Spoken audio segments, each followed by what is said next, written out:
Warning. I repeat, warning. This video may contain spoilers.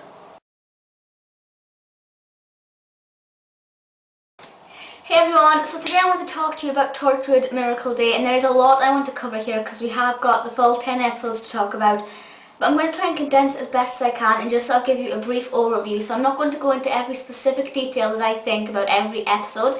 So if there's any specific moment that you want to know my thoughts on and I don't mention it, leave me a comment and I'll answer that. First of all though, I have to give a big apology. When I first heard that BBC were combining with Starz in America to come up with Miracle Day, I was very, very annoyed. Like many other Torchwood fans, I was going a bit insane. I was ranting quite a lot. But it works. I didn't think it was going to. I was like, how can you produce a programme that is famous for being set in Wales and Cardiff in America? I wasn't sure how that was going to work. But now that we've seen all 10 episodes, I can say I was wrong. It is absolutely fantastic. One of, if not my favourite Torchwood series. It is absolutely sensational. Now, I didn't watch it straight away because I was going to wait for the DVD release and then buy the DVD release so I could watch it over, say, 1 or 2 days. But then I watched it live there. And I watched the final episode last night as it aired live. Well, not live, but you know what I mean. Absolutely sensational. Every second of this was fantastic. The fact that it basically revolves around the question, what is the blessing? What is the miracle? Why do we have this miracle? It's such a simple concept.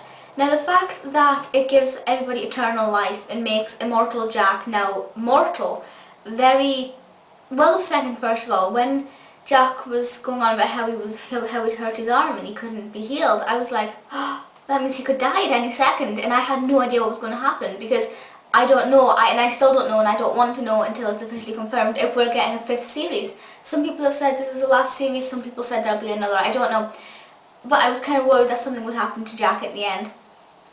The fact that nobody can die though, I thought was going to be quite a basic concept. But then when you have the fact that all these people who've been cremated and they're still alive, it's disgusting. Which brings me to my next point, right? When they have them in the camps, which are very much like UK concentration camps, which is sinister as hell, when they put them in the camps and they're burning them, surely they're just going to be alive at the end. They're just going to be rotted, fleshy, disgusting, smelling bodies with moving eyes. Surely it's not going to kill them any more than what being blown up in a car would do. You know, I don't really understand the thinking behind that, because it's not really going to do much difference, is it? Or it might cremate the body, but they'll still be alive because nothing can kill them. So kind of weird.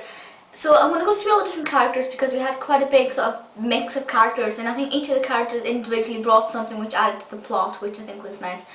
Obviously we have Gwen and Jack there, Eve, Myles, John Barrowman, 2 of the most amazing people in the world, and I mean that sincerely. They are fantastic and they have always been my favourite Torchwood members. Ianto I kinda liked, Owen never so much, Tosh not really at all. So just to have those two as the final Torchwood members I thought was absolutely fantastic. I love that. So glad we had a lot of Owen in there who plays Rhys. He is brilliant. I did worry that he wasn't going to be in it much, but he was in it quite a lot. Probably less than what I would have liked, but still enough for me to say yes, I'm satisfied with that. So that was good. And then we had Anwen. How adorable is Anwen? First of all, I'd never heard of the name Anwen before. Anwen is now one of my favourite girls' names. Sort of on par with Eva and Cora. Anwen is my new favourite girl's name. It is absolutely adorable. Anybody know if Anwen is Matilda? I don't know if that was the case. I don't know why. Can't find out. I don't know if that would be the case. I can't work out the age range either. Matilda being Eve's daughter. If anybody knows, let me know. Then we have our 2 second main characters. We have Rex and Esther. Rex, to begin with, I wanted to punch. So I was kind of like, is he really going to be central throughout this? But by probably episode 5, I was like, actually, you know what? I really do like this character. Esther I liked from the beginning.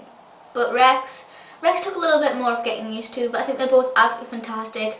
Alexa, is it Havins? I'm not too sure how you pronounce her surname, who played Esther, is fantastic.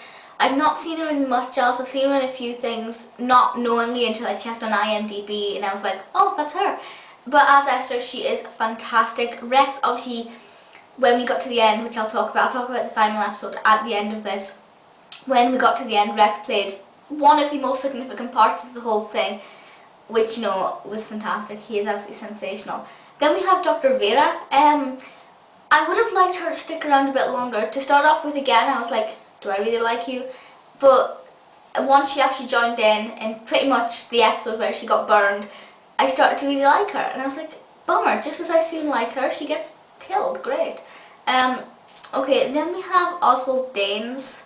I don't want to say this out loud, but I like the character of Oswald Danes. I don't like the fact that he is a filthy, sleazy paedophile, but I like what he brought to the episodes. He brought kind of quite a weird twist, especially at the end. Again, I'll talk about the end episode individually at the end of this.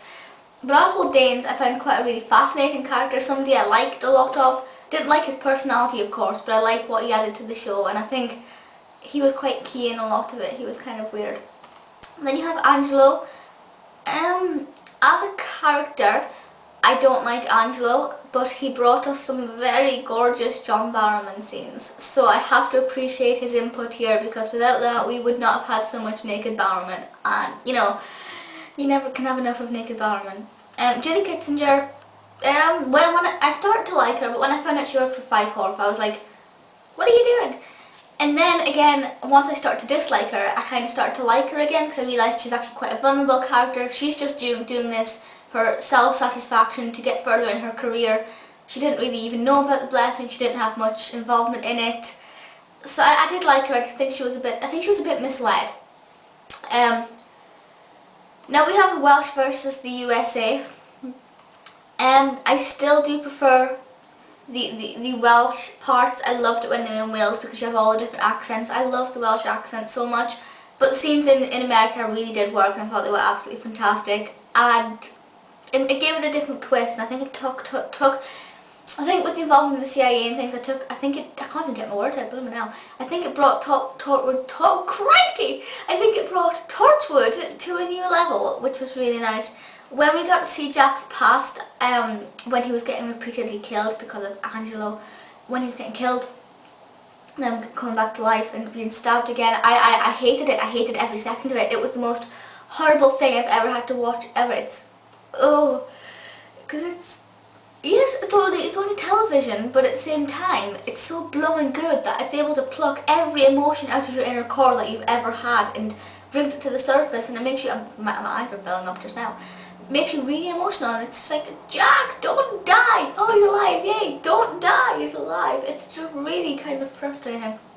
Then you have the whole Abel March, Costardine and Friends bit. I was like, they didn't play enough of a significance is what I thought they were going to. In one episode, they were vital. I think that would have been episode 8, I believe. But after that, it was the names were repeated every now and then. For example, in the final episode, when we were told the name of the alleyway had been wiped off of the records. But apart from that, they didn't really play much more of a significance in the actual blessing itself. So I would have liked to have seen more involvement from them, but that's not a massive issue, you know.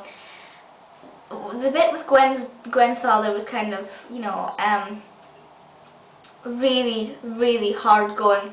He was dead, then he was alive, then he was going to be killed, then he was alive again, and at the very, very end,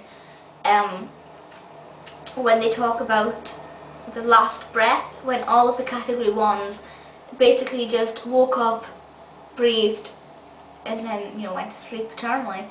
It was very, very emotional, and I did cry a small amount, but it was beautiful, absolutely sensationally done. Okay, right, so we're going to heavily focus on the last episode in particular now. The fact that they had to go to both Shanghai and Buenos Aires, I was like, okay, this is going to be quite interesting to see how this works. There was a lot more of a heavily focus on them in Shanghai than there was in Buenos Aires, I thought. I don't know if that was just me. But it was really, really good, yeah, how they found it. And I shouldn't really like this bit because it was kind of weird. When Gwen went out and the woman in Shanghai was telling her, you know, not to go out there, and she went out and she walked backwards in. I was like, that's so Gwen. It was absolutely fantastic. And when Jack, this was just a minor thing, when Jack met Gwen and he was tripping over the chickens, I don't know if anybody else found that really hysterical, but I just found that really entertaining. I don't know if that's just me, but just images of Barrowman tripping over chickens I thought was brilliant. Now the final outcome made me really, really ill when they both, well, when Gwen shot Jack. I could never do that. Sorry, but if you said to me, Amy, shoot Jack or let the rest of humanity stay alive in pain forever, honestly, I'd go with Jack. I'd rather live with Jack than the rest of the human race. That's just me. But when Gwen shot Jack and Rex sort of kind of basically ripped off his padding from his wound, and the blood just came pouring out of them towards, I was like, oh, it's disgusting, that's the most gross thing I've ever seen, because blood makes me kind of, oh. So that was really disgusting. Yeah, and I did think for a second that Esther, Rex and Jack were, no more, because I thought, well, they're going to kill Jack, and then that'll give them a reason to not make any more series, and then Gwen will go back to a happy life in Wales with Rhys and Anwen. Obviously it didn't work out like that because World War II is still alive. Yay, go Jack. Which brings me to the final 5 minutes. Esther's funeral. I genuinely thought there was going to be some way to keep them alive. Like Gwen had said, you know, couldn't the blessing have just given them one last little miracle? But no. But to find Rex alive, I was surprised. I really didn't think that was going to happen. Very pleased he was alive. And then when he died, I was like, oh, shame. But then when he came back to life, I was like, damn! I don't want two immortal beings. I really don't want it. It really ruins the concept that Jack is immortal and every bugger else on Earth is mortal, sorry. Because of the blood transfusion Rex had, it means that he's now immortal, and I don't like that. I hate that. And I've spoken to a few people post last night's episode, and so many people have said, don't like it. So I think, okay, it's a really interesting twist. Really well done. It's a really clever thing for them to do. But us diehard Jack fans will not appreciate this. We do not want, basically, essentially, two Jacks. Two people who are going to live eternal lives. By the way, I love the fact that Jack was mentioning the Doctor. I forgot to mention that. I love that. He was mentioning the Silurian and the Arachnos and things. I thought that was really, made me smile. Because it made me think of David, because obviously Jack has never had an encounter with the 11th Doctor yet. So it made me think of David, which is lovely. But yeah, really fantastic episodes. Miracle Day is, as I said, one of the best series, if not the best series. I do hope there's another series, and I know I said that I liked the fact that we had the Wales versus American whole thing going on there. Don't know what I'm doing with that. But I don't want the next series, if we get another series, to be combined with America. I think now they've done it and it did well. I think they will continue to do that. But I want it back in Wales. I liked it, but I want the old Torchwood back. I do. Yeah, but I'm going to leave this here because this video's gone on for 13 minutes. Whoops. Please feel free to leave comments and let me know your thoughts on this episode, series, anything to do with Torchwood, anything like that. You can just sit and say how much you love John Barrowman if you like, because that's what I sit and do all day. It's like, I love John Barrowman. Oh dear. Apparently people were complaining about the John Barrowman naked sex scenes. I was like, who the hell would complain? Why would you want to complain? What kind of drugs are you on, you crazy people? Never mind. Please feel free to leave comments and let me know your thoughts, and that's it for just now, and I'll see you all next time. Bye!